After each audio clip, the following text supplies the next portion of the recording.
Mike, I've noticed you have like a gap, like a 5-year gap in your credits on IMDb, and like, did you ever experience like a like a creative burnout? Oh, actually, no. I was working that whole time. Around the year 2001, I was kind of stuck as an assistant editor or an additional editor, and I wasn't moving up as the main editor of features. Somewhere around, I want to think it was around Undercover Brother, maybe. And then I got an offer to cut a TV show called Judging Amy. And it was with some friends that I actually had worked with on the Wonder Years. And I wasn't going through creative burnout, but what I was going through was a burnout in that I was about 40 years old and I was feeling like I had no life, that I had just been working 16 hours a day on all these movies. So Judging Amy was a wonderful TV show with great actors, but it was also really humane, and like I could like do that job in a short amount of hours per day. So I actually got to have a life, and I got to have some weekends off. And so I went there. I was only going to do it for one season, but I enjoyed having that life so much that I did it for about 4.5 years.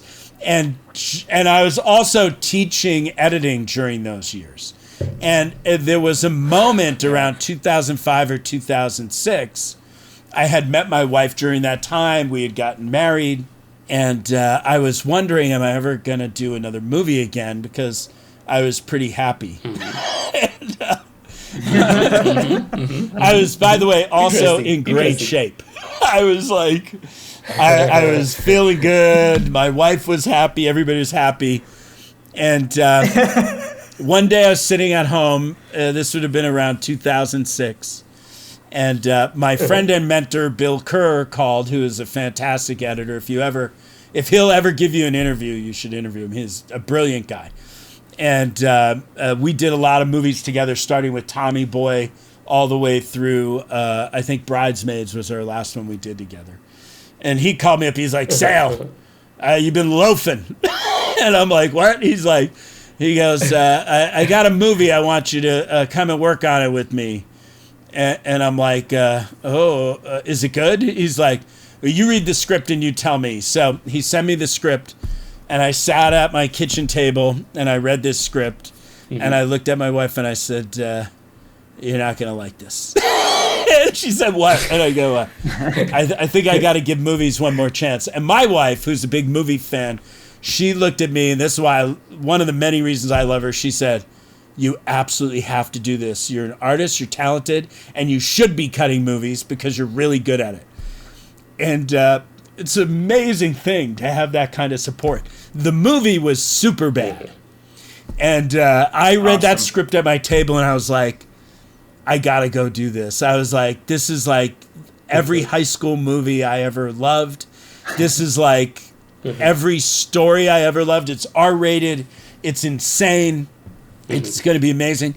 So I went, I gave up my freedom and I went back, and that turned into this incredible run of doing all in a row. We did Superbad, Forgetting Sarah Marshall, I Love You Man, Get Him the Greek, Bridesmaids, Hangover 2, and then I did We're the Millers. Like, so that all happened like, you know, after that break. And I really think, Peter, that break of doing the TV show and having a life, not only did I become a much better editor during those 5 years, because I got to do a lot of editing. You know, TV is a lot of editing in a very fast. But I also got to live my life and like have more to say in the editing room. You know, I developed as a human being more. And it also gave me a deeper appreciation of my opportunities as a feature editor. So when I had that, what I call the second chance, I went for it in a way that I wasn't capable of doing the first time.